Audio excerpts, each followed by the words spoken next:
Friends, on October 14th, a Russian submarine surfaced near France. It was escorted by Nato ships not far from the coast of Brittany, which borders the English Channel. It was in a surfaced position. We are monitoring the situation, NATO reported. NATO is ready to defend our alliance, demonstrating constant vigilance. The submarine in question is the Novorossiysk. A British publication confirmed that it is the Novorossiysk. Back in September, the VCHK-OGPU channel, citing a source, reported that some sort of maneuvers had occurred on this submarine. And now it has turned up off the coast of France. Roman Grigorievich, what is happening? Drones over European territory. Russia's little green men have appeared near the border with Estonia. All the Estonian media have written about it. And now submarines off the coast of France? What is this? Well, let's put it in military terms. It's just posturing. Russian posturing, nothing more. What are these little green men at one of the Estonian border crossings? I mean, how many showed up? It wasn't even a squad, not even a sabotage and reconnaissance group. They came out just for a photo op, as they say, just to be seen. No, and then it was launched as a pes psyop. For the entire weekend, everyone was chewing over this news. Little green men aren't going to come through a checkpoint. The fact is, if you're looking for Russia's little green men, they're already in Estonia. They are inside Estonia. Estonia, Lithuania, and Latvia have been infiltrated inside these three states. Infiltrated over, nearly 100 years of the Soviet yoke. So this infiltration has already happened, and they need to be rooted out from within. The fact that they showed up there for a photo op, well, it's a SEOP. They earned their pay, so to speak, their SEOP pay. As for the drones, at first the drones were just, taking a look, so to speak, the same 24 drones that entered Poland, and that can be considered a provocation. But after that, there were combat sorties with drones. And this is where the Europeans have a problem with drones, because every flight of such a drone is a combat drone that was at a minimum gathering intelligence, digital terrain maps, targets, and so on and so forth, in order to then upload it into the memory of those same missiles or those same strike drones that will go on to carry out a combat mission. These were genuinely the military execution of military tasks. They should have been shot down. But as for the Russian subsurfacing, well, what's new about that? It's not sinking, is it? The Russian kind doesn't sink. Naturally, it surfaced even more so, becoming increasingly apparent and prominent. Yes, this is indeed a powerful diesel generator, which at one point in time was still quite operational and functional. Okay, I now fully understand the intricate details and operational aspects of nuclear submarines, a complex and fascinating subject. Remember, Kursk sank. Well, that boat was still more or less nuclear powered, but this one doesn't sink. Naturally, as soon as some problem arises, it surfaces around him. Then everyone runs around like a fool with a mortar and pestle, trying to do something with it now, either her or escort or tow, but not in territorial waters, at least not in waters under NATO responsibility. Naturally, NATO reacted to these. For example, they tracked it, and the French are piloting Russian submarines. They have a pretty serious warning system at sea and in the ocean, including, that is me, the Americans. They also have some of these networks, which are practically hydrolocation networks, echolocation networks, various types of location points that track the movement of these submarines. Therefore, the Russian thing that surfaced, well, it will be recaptured somewhere. I think they will take them away. This submarine will be towed away, and then they will try to finish it somehow. But she's as much a submarine as I am a pope, basically. Novel. Gorovich, so already. Trump has officially announced that the United States may transfer Tomahawk missiles to Ukraine if the war cannot be resolved soon. But we understand perfectly well that it won't work. Moreover, the Ukrainian delegation, headed by Prime Minister Yulia Sviridenko and the Secretary of the National Bank of Ukraine, RNBU Umarov, headed to Washington. And the purpose of the trip is to increase the air defense system. I understand it's a purchase. They are trying, among other things, to discuss the sale of Atacama, Jazz, and Tomahawk missiles by America. President Zelensky said this literally the day before. Let's discuss. Let's not get enchanted now so as not to be disappointed later. Why? I'll explain it using my fingers. In September, about the Chilean flamingos, about the missiles that our Firepoint is trying to make 100 pieces per day. I'm exaggerating on purpose now because everyone is fed up with the announcements. We've already talked about this once. Our announcers, the great greens, who announced something around the corners, but there are no missiles. Firepoint turned out to be a fiery show-off by and large. That's all. No flamingos, no. They say that when asked where the flamingos went, they say that they flew away to warmer climes. Well, that's roughly what it looks like. So we spent the whole of September flaming. Now, so that it doesn't turn out that we'll be using anti-aircraft missiles all October, but there won't be any missiles. So now understanding such processes more. All these show-off announcements, some videos, some meetings somewhere, there are no rockets. Here's a military analyst when they ask a question. Let's talk about something that someone said somewhere, but it's called one old woman. Well, not one, but two grannies, she said. That is, on that side there is one granny, and on our side there is one granny. Here are two old ladies sitting somewhere on a bench talking. There are no missiles. The point is that if at least one Tomahawk enters and completes at least one combat mission, what is a Tomahawk? This is a half-ton warhead thrown 1,500 kilometers. Believe me, we will start discussing this with you right away. How, by what mechanism, where did they throw it, and so on and so forth. This doesn't exist yet. The same picture for flamingo. Well, where are these flamingos? Well, there. We really did fly off the warmer climes with Mindic. He was the first to follow Starshov there, and then all the flamingos followed him there along with Klin. Well, that's roughly how it looks at the moment. What can we really talk about, really? Well, really, we have state-owned enterprises operating here. They work great. Who will say anything bad about Neptunes? KB, Luch, Content. The design bureau, the state design bureau, Luke, which has been making these Neptunes for more than 10 years, and they have taken flight and are being modernized, performing combat missions. But this is our AGK. This is a state-owned Ukrainian enterprise, which naturally remains. That is, this is the base of the state. This is called forever. We have these technologies. The second, An-196, is fierce. This is a smart, operational, and even strategic drone for some reasons. And the indicator is that the drone, which the State Bureau, or rather the State Enterprise Antonov produces, the An-196, carries out combat missions. He will forever remain Ukrainian. And what is Flamingo? Or what are, let's say, these ballistic missiles, which, again, this Firepoint has been showing off about these ballistics for the second year. No one has ever seen these ballistics with their own eyes. This is a private enterprise. Private, behind which the ears of the Israelis stick out, who in the end will sell all of this in Israel. We are now going to invest millions in this enterprise. We are going to invest in the development of technologies, and then they turn out to be Israeli. And we will see a fig with a poppy seed from the other side.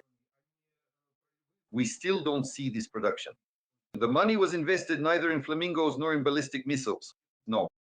Naturally, and in the future, that is strategically, it is wrong, but this rely. They need to be kicked out. In this sense, private individuals with strategic objectives. All of this should be state-owned. That is, at a minimum, strategic missiles should be developed on the basis of state-owned enterprises. And the winged levels of flamingos and, let's say, the ballistic levels of the same Thunder, what do private owners have to do with it? Well, now they'll shake their asses and then chase the flamens to warmer climes. What will you do with them? And we will also be left without panties.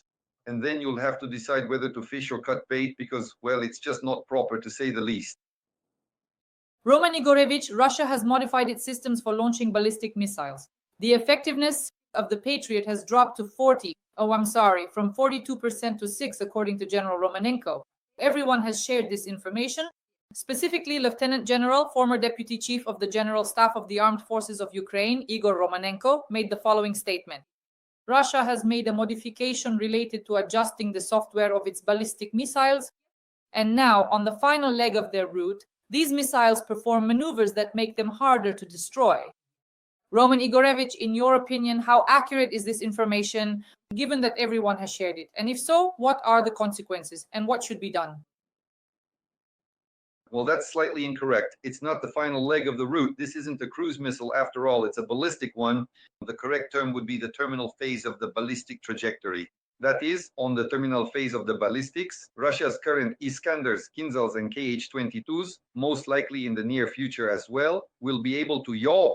It's called yawing along the trajectory. That is, changing their flight trajectory, approaching the target from a slightly different angle. And this throws off the settings for intercepting at the meeting point, to put it correctly, for an anti-missile like the Patriot. The thing is, a Patriot anti-missile doesn't chase the Russian missile, the Iskander, the ballistic missile. It goes to a meeting point that is calculated by a computer that tracks the missile's ballistics itself.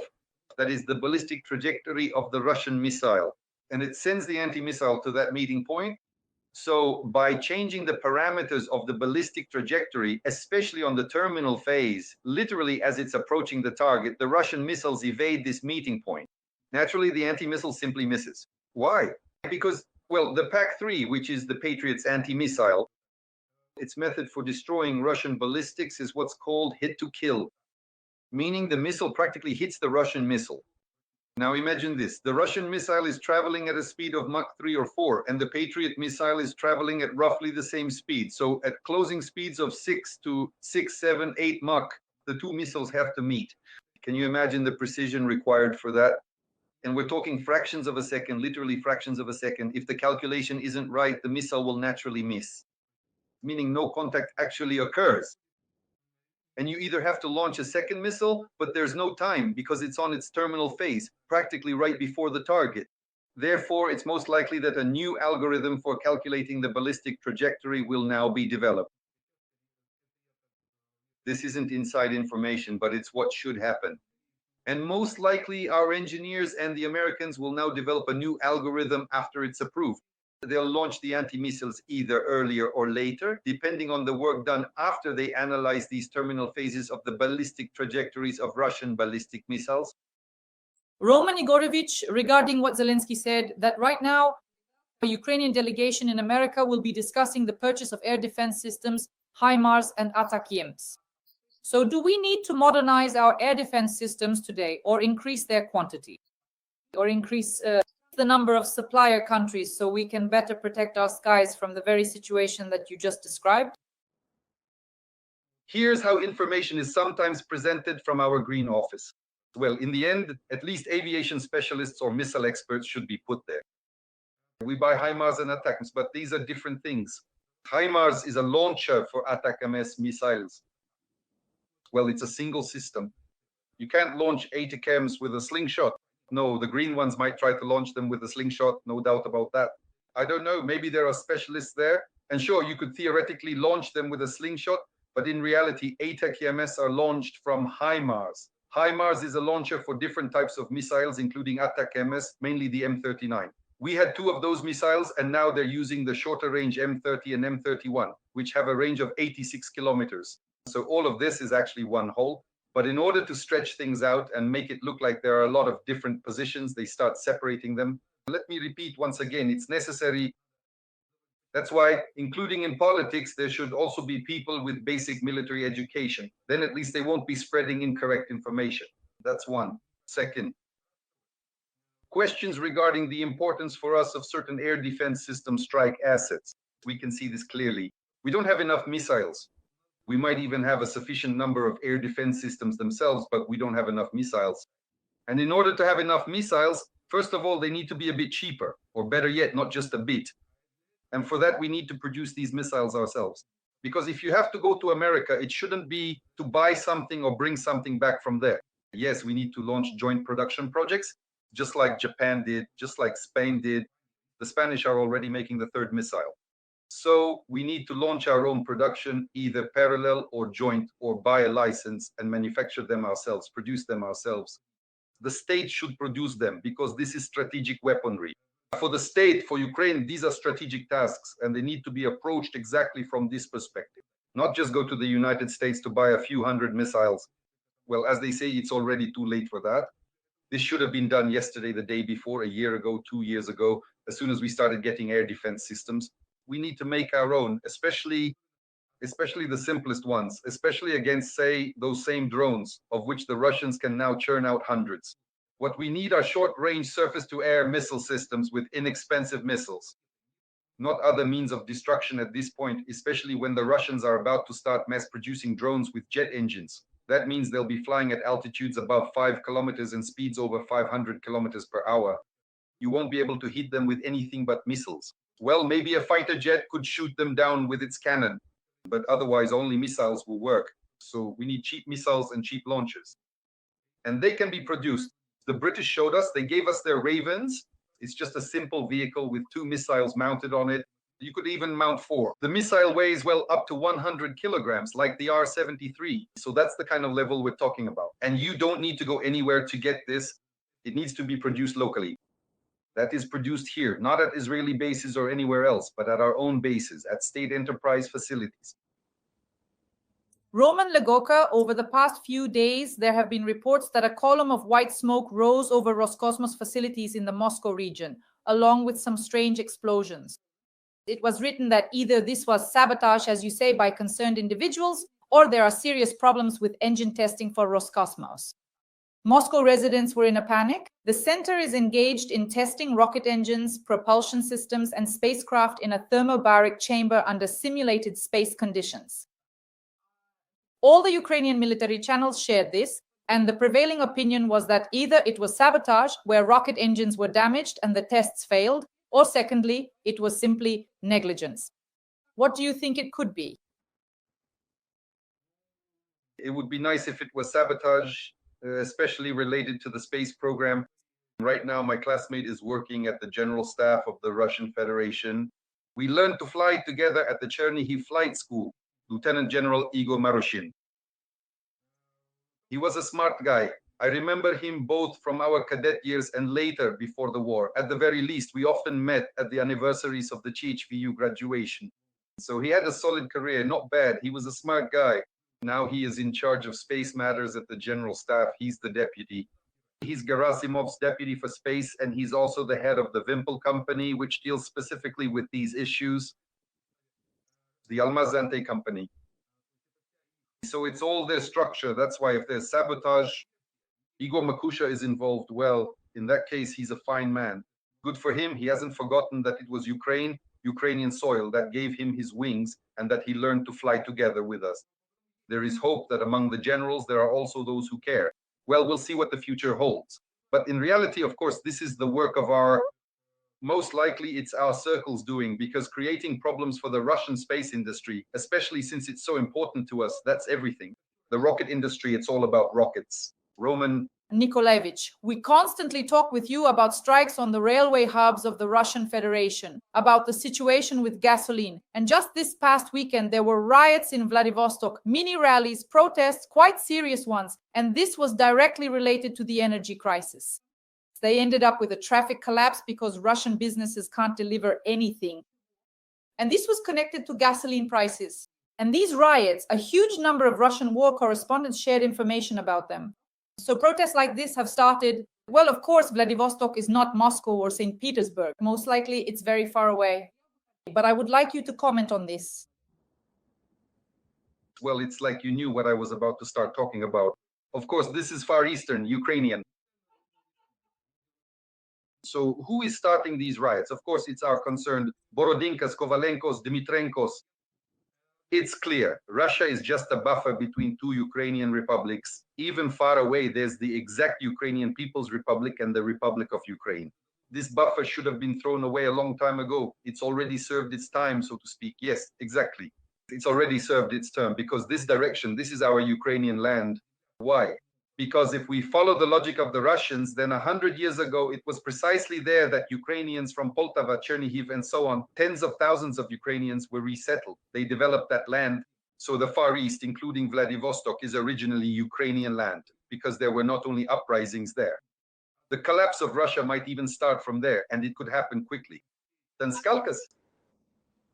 Roman night not for the final. Anya Ku declared Israel's victory in the war. And everyone says that from Ukraine's perspective, this is very important. Why? Because now all the attention will be on Ukraine and weapons will go to Ukraine. In this way, Ukraine will be able to receive more weapons to fight the Russian aggressor, specifically from a military standpoint. From the perspective of the program, questions are on the website. Now that the war has ended for the moment, will this play into Ukraine's hands in terms of supplies? Well, here's another great winner in the world, not Netanyahu. Putin was a winner, Trump was a winner, and now Netanyahu is also a winner. Well, whoever defeated whom, let them sort it out themselves on the spot. In reality, for example, a halt to hostilities in the Middle East is very beneficial for us. Or rather, it was disadvantageous for us, the start of military actions in the Middle East. All the little wars that Netanyahu has organized over the past 2 years have hit us very hard. Starting firstly from the general concept of exchanging part of Ukrainian territory for non-recognition of Palestine. Now, this case has already been discarded because most countries have recognized Palestine. Most importantly, it was recognized by the British Crown, and that's 15 countries, from Canada to New Zealand, including Australia. So this is quite a serious belt, a broad belt, which has already, you could say, 100% marked the recognition of the Palestinian state. So no one has marked it for Ukraine anymore.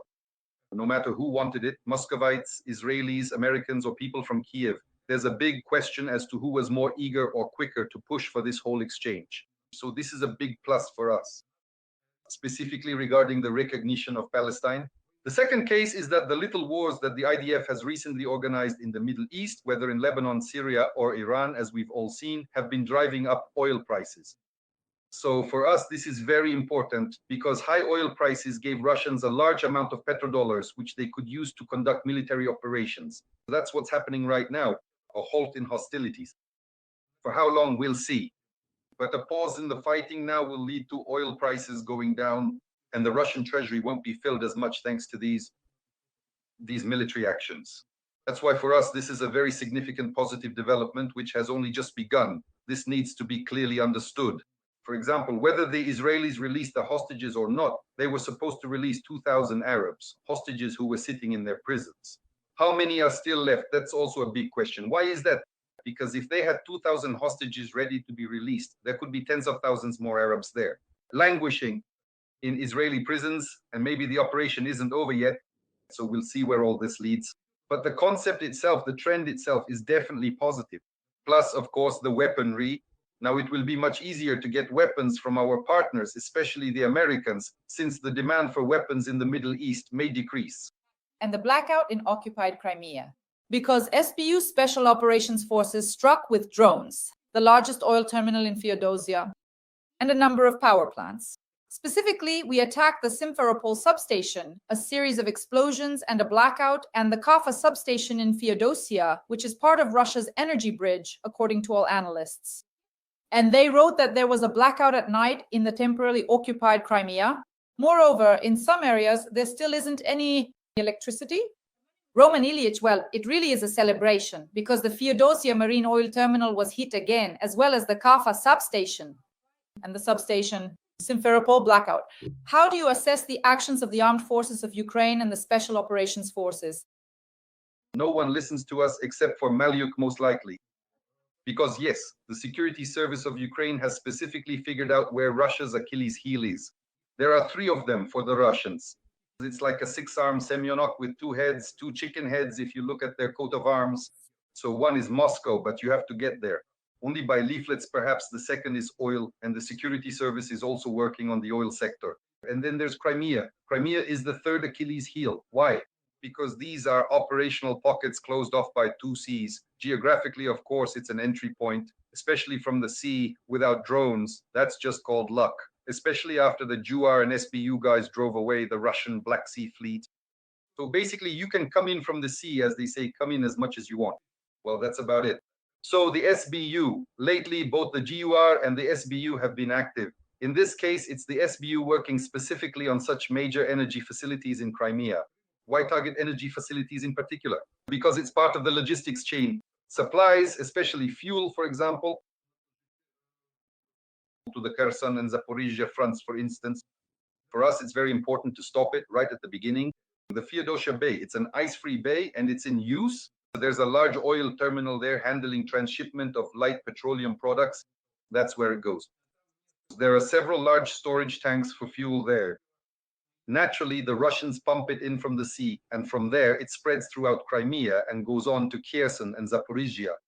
And so Madhya started it. At one point, there was a strike recently on the 6th, I believe. The strike was carried out specifically by unmanned systems. They marked this direction with a bit of smoke, so to speak, in a subtle way. Then the SBU finished the job, several at least barrels. Right now, these tanks are burning. They will burn for a long time, probably until they are completely burned out. And of course, the power substations. Why is it important for us to destroy the power bridges? The Russian ones, 2 substations that the SBU struck. They were mainly involved in transferring electricity. These are substations, not hydroelectric power plants, meaning not power plants, but substations that transferred electricity, mainly from the north to the east of Crimea or from the east to the north. That is trying to supply the railway, mainly the railway, with electricity. because for us it's important to stop the movement on the railway, especially over Jankoy. From Kerch to Jankoy, the railway runs, and the goal is to stop it. So one of the best options is to hit these substations. Malyuk is listening. Good job, guys. We'll show them even more where to. Yeah, we're showing these shots right now, and it's really burning. But we've also received reports that right now, as we're streaming, Vardiski is under attack. There are a lot of drones and rockets, and explosions are still going on, according to our subscribers. What's happening there? In Vardiska, the Russians are using it as a zone for storing and launching drones. There are a lot of drones. They're coming from the direction of Vardiska, especially towards Odessa, Mykolaiv, Kherson, Dnipro, and Zaporizhia. So in general, launches are coming from there. We know perfectly well where everything is located there. Again, the security service is involved. They have a sufficient number of agents, informants, and concerned individuals, as we've discussed before. A lot of information comes in beforehand, and then the means of destruction are used.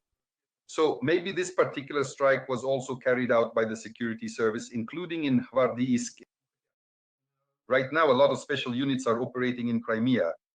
The main intelligence directorate, special operations forces, foreign intelligence service, Navy, these are all focused on the Crimean direction, and the Air Force is also doing a good job in this area. And special units, border troops, the security service, and also the CSOA, which operates with long-range strike capabilities. So Crimea should get ready, or rather, it's too late to get ready. It's time to start paddling. We've already told the Russians there how they can leave: freestyle, breaststroke, or doggy paddle, especially doggy paddle.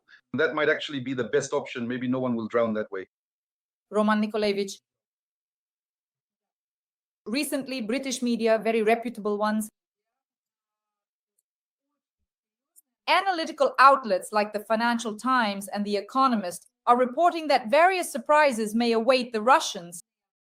At the moment, the Ukrainian Armed Forces special operations to deoccupy Crimea are being discussed, including the possibility of an amphibious landing. You've always said that a landing isn't necessary, that just constant missile strikes, missile attacks would be enough. Let's discuss why such an information campaign is being carried out by the British media. The talk of an amphibious landing in Crimea, the deoccupation of the peninsula, and large-scale special operations. Well, it's information pressure. In other words, an information psychological operation, IPSO, on the one hand. But again, for what purpose? So that they learn to swim, to walk. They can't swim, the Russians in Crimea. They'll have to weave and aim, most likely through the Kerch Strait breakthrough, since eventually we'll get to the Crimean Bridge. But this is pressure. Why? Because right now there's no need to carry out special operations, amphibious landings, or even a ground operation at this moment. By no means. First of all, there aren't the forces or resources for that. The losses would be very high if, for example, they tried to landing our ground or naval forces on Crimean soil is definitely something we shouldn't do until aviation, missiles, and drones have at least worked over the area of the landing. You could say we've just started with Crimea. So in earnest, we've only been working since August, which basically means until the summer of next year. Crimea needs to be hit with long-range strike systems, artillery, drones, aviation, missiles, and BECs. They already have these BECs, mini aircraft carriers. We've talked about this many times. In other words, with long-range strike systems. Let me repeat once more. Crimea is a closed operational cauldron, geographically speaking. And it's very difficult to get out of there. Basically, there are only two ways in and out, through the northern approaches and the Kerch Bridge. The Kerch Bridge will be gone. In other words, they'll definitely reach it with ballistic missiles or some other means. One way or another, they'll get to it and take it out. After that, they'll have only one exit left, through the so-called northern gates. And we can reach them from the right bank of the Dnipro. That is, we can strike from the right bank of the Dnipro. It's about 100 kilometers there, 80 from Armyansk, and then further to the Spit. So there is a real possibility to completely block the exit from Crimea, which means the Russians will have a major problem with dispersing and moving their forces. We know where every bush is and which Russian is hiding under each bush. Naturally, it's just a matter of time before we cover everything and root them all out from there. That's why it's better to work this way for about a year. We will definitely drive the Russian military out of Crimea, and then, depending on the capabilities and resources we have, we'll see what comes next. After that, there will be ground operations, air operations. An assault can take many forms. It could be a naval assault, a ground assault, or an airborne assault. The possibilities are there. The only other direction we could move before Crimea is towards Skadovsk. And by the way, from Oleshki or Hola Pristan to Skadovsk is just 70 kilometers. So that's not a problem. And then it's just 50 kilometers by sea to Crimea. So such an operation would be staged in at least 2 phases. It would require air support, meaning it's a whole set of coordinated actions. And as for the help we're getting, our partners and journalists are helping to push the Russians out and make them nervous. So for that, a big thank you. Here you go. Confirmation of your words. A total evacuation of more than 1,000 people, 10 with fuel, have been damaged. There's a huge fuel crisis at the Feodosia oil depot right now, and the occupiers are trying to evacuate from the peninsula. So there you go. Your words are immediately being proven true. Well, here, it's really just a matter of physics even. Let me repeat it once again for the 3rd time already, just to make it clear. Crimea is a closed operational cauldron if you look at it from a military perspective. In other words, it's closed, it can be completely sealed off.